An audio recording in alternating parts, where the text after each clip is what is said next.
So we are high school sweethearts. We met almost 11 years ago now already. Our families have actually been friends for a while, but that's how we met, and we've just been together ever since. So we were actually on our honeymoon at the time when we found out that we were going to be expected. And while on our honeymoon, we were celebrating our 9th year being together, and we found out that night, so it was really exciting. It was the best feeling. That was so exciting. Exciting for not only Chad and Kiana, but exciting for us. I mean, having another grandchild, it was going to be really a good thing. I actually went in and was induced on my birthday, and the next day, Fallon made her appearance, and we were so excited. She was born with meconium, so they called NICU in right away just for that, and they were trying to get her all situated, but she was not responsive to the oxygen, so they were going to keep her for a little bit longer in the NICU just to monitor. We went later that night to go visit Fallon in the NICU. While we were there with her, all of a sudden, we noticed the eyes stopped, and it was just kind of a blank stare. And at that point, it started to sink in as we heard all the alarms going off. And we knew that it wasn't good. When Kiana called us and told us about that Fallon had stopped breathing a couple times through the night, it was kind of like a very, very big shock to the system. It was really tough to take. It's two young kids having to deal with a lot. What they went through. How much they had to take on themselves and deal with. It was a lot. We had to be strong for her, for Chad, for Fallon. Just kind of told them from day one, we'll do whatever we need to do, to help you, Fallon, Chad, get through this. They started running a whole bunch of tests to find out what was going on. And they had taken her down for an MRI, and they sat us down and they showed us that she had a massive brain bleed on the right side. Fallon actually had a neonatal stroke. She had a large hemorrhage on the right side of her brain at birth. Neonatal stroke actually is shockingly common. The strokes in the neonatal period are second only to the strokes in the elderly, and I think a lot of people don't realize that. Her specific type of stroke was a hemorrhagic stroke, which is a little less common in the neonatal period, but it's actually as common as about 1 in every 6,300 live births.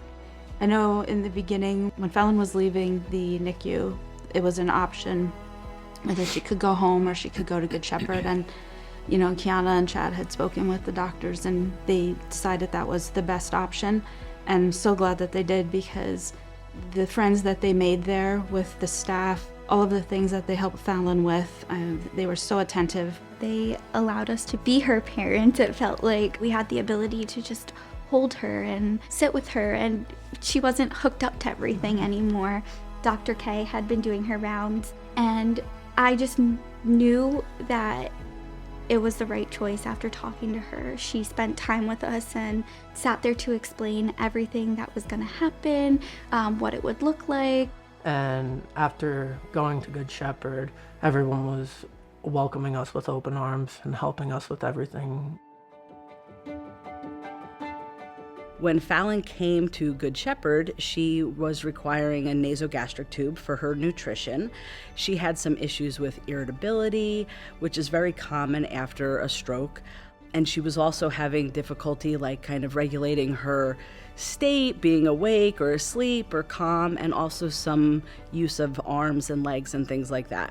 So while patients are here at Good Shepherd, the whole team, including the nurses and all the therapists, the medical team, is working to support the families and help them with the medical needs that their children have, and also the developmental needs. Good Shepherd became a part of our family because when you walked into the building, it wasn't like they were there just to do their job. They were the open arms, how you doing? Oh, Fallon slept through the night, all this stuff. They were just always happy to see the parents walk in and be with their children. Fallon is just a very resilient and expressive little girl. She was able to communicate to us in a variety of ways. She used her facial expressions and her body language in order to tell us if she was ready to eat or if she was too stressed to continue eating at that time. And once she was able to progress with her feedings, she started smiling more, she was making more eye contact with us, and even starting to coo and starting to talk with us a little bit more. It feels great to see Fallon's progress over the course of time. When she came to us, she was struggling with feeding, and when she left, she was showing that she was able to do feeding in a non-stressful way, and her parents were so confident with their skills with helping her to feed that they were feeling really confident about going home and continuing to make progress with those skills.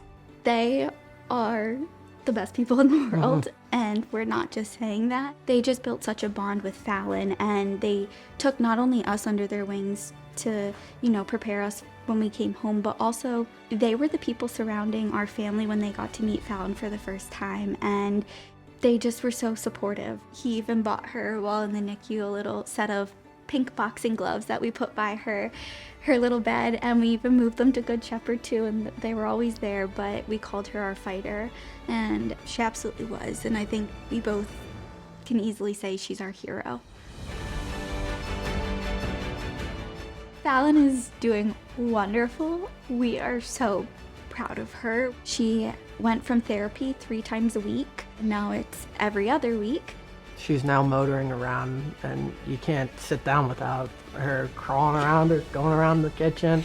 We went from not being able to eat from a bottle at all to eating everything. The kid loves everything. Fallon had the best community surrounding her through this difficult time. She had her family. They were here and willing and able to implement all the feeding strategies that they were learning in their therapy sessions. We would like to thank Good Shepherd for absolutely everything. Without their expertise and their just comfort and care, we wouldn't be where we are as a family either. She is a remarkable little girl who has made so much progress, and I think the possibilities are boundless for both Fallon and her family. I don't think there's anything that's going to stop her. She's just a little spitfire.